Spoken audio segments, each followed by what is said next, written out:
Hello everybody, I'm Roy McCoy, and in this video I am reviewing the latest JRPG on the block, Fairy Tail.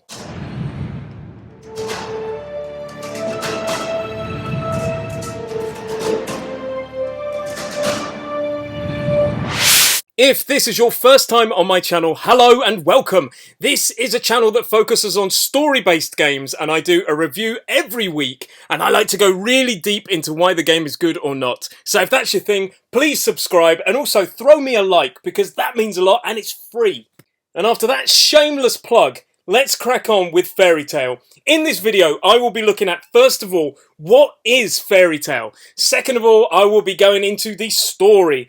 Third, the gameplay. Fourth, the graphics and audio. And then finally, we will be summing up and deciding what score to give this game. Anyway, enough of that and on with the show. So, what is Fairy Tail? Now, this quite simply is a JRPG. I said already that it is the latest JRPG on the block, and it is based on a long-running manga and anime series.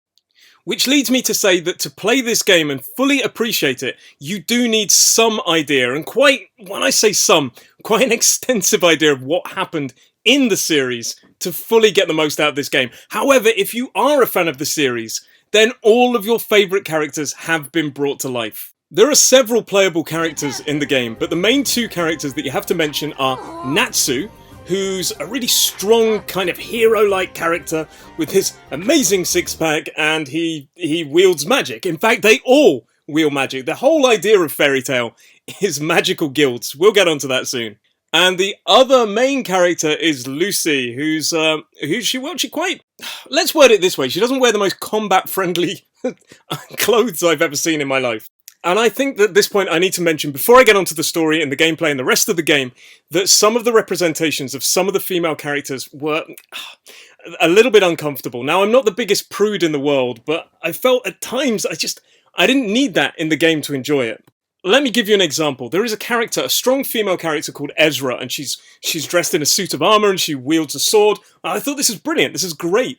And then during the attack phase, during the battles, she actually wields some magic and her clothes change, and it's, well, you can see it's a bit much. And then later on, very early on in the game, you follow a story about her missing underwear, and Now, I can promise that it will not affect my final score, but I felt the need to mention that. Okay, so let's talk about the story.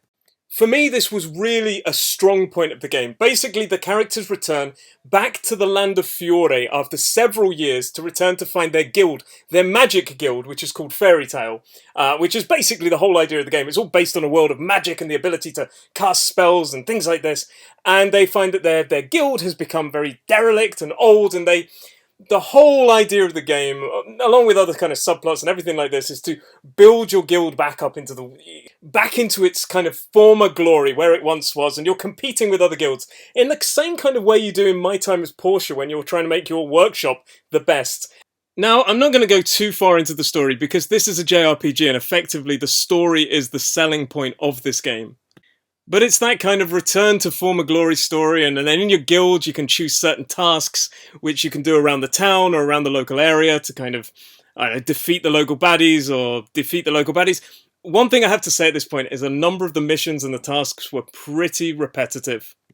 And that would be one of my major gripes.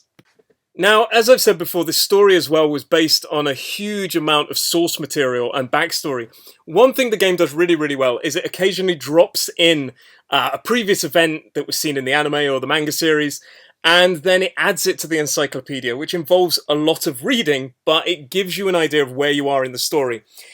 And mentioning the reading part, it is subtitled, but the spoken parts are all in Japanese, and I don't speak Japanese, so while that's not a major problem for me, because I still enjoyed the game, and I enjoy games that do have foreign languages in them, for me I couldn't connect to the characters in a story that I wasn't overly familiar with, so it alienated me a little bit. That said, some of the themes are really, really well handled. For example, early on, one of the characters' fathers, it turns out that the father passed away, and she says that she was never that close to her father, and there's this kind of feeling of should she feel sadness, but she doesn't, and then It's really, really well handled and really, really well written, and the scripting itself, if only I spoke Japanese, I feel that I would have appreciated this game on such a bigger level. So, all in all, for me, the story was solid. It was the return your guild to the number one. It was a world full of dragons and magic and RPG guilds, and there's people in the town, and in fact, the world in which you live in is just really well crafted. Okay, now let's talk about the gameplay. You spend a lot of your time running around the world, and there's some really, really cool areas that you explore and investigate, such as the town, which has this kind of almost Disney feel to it. Like, it looks like the Frozen Kingdom. I found it really nice. Somehow it had this kind of Disney element to it. And I found the world building was great, as I've already mentioned. And you effectively are doing these missions to gain money and also gain experience and level up, the typical RPG elements. And the more you level up, the more magic that you're going to learn, and the more powerful you'll get, and the better in combat you're going to be. And it's typical. If you've played a JRPG before, or indeed any kind of RPG, you're going to know this system. And one thing I really liked, in the anime series, there is a huge emphasis on friendship, which translates into the games because you can do these kind of combos with your friends. You have this synergy, and also you have these kind of combo attacks where you can just all attack the same character. It's really, really entertaining. And I have to say, the best part of the gameplay mechanics was indeed the fighting. The battle scenes, they were turn-based, which I love in an RPG. In a JRPG, I love turn-based. I think it's my favourite form of fighting in JRPGs. And it was a grid-based system, which effectively meant that you could target how many enemies you wanted.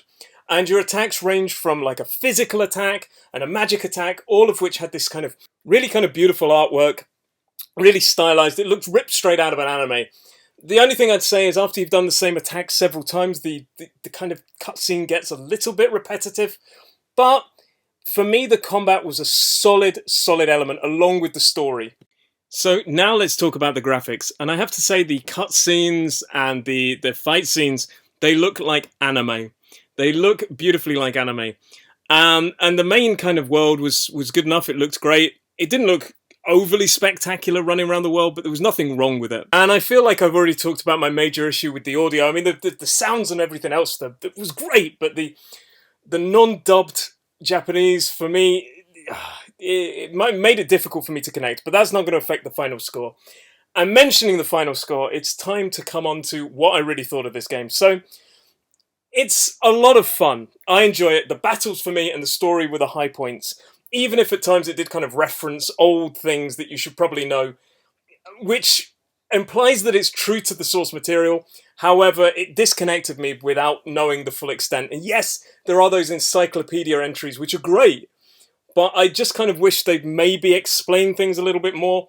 But if you're a huge fan of the series, then these points are mute, because you get to play as your favourite characters in a great game, in a great looking game, with great battles, and you're going to enjoy it because you're going to know more about it than some of us will. The negative points are that, as I said, the tasks are a little bit repetitive. And the fact that I felt a little bit lost in the story at times did impact on me. And I'm not sure if that was a language issue, or that was the storytelling, or the fact that I wasn't overly familiar with the source material. So that brings me on to this score, and I have to say that this is a good game. This is a solid game, and it is a 7 out of 10 for me. It is worth a play, and especially if you're a huge fan of the series, then yes, check this out. But if you're not massively au fait, or you don't fancy watching hours upon hours of anime or reading hours and hours of manga, then maybe you should look somewhere else for your JRPG fix. But on the whole, it is a good game. It is interesting and worth a play. And on that point, it is Roy McCoy out.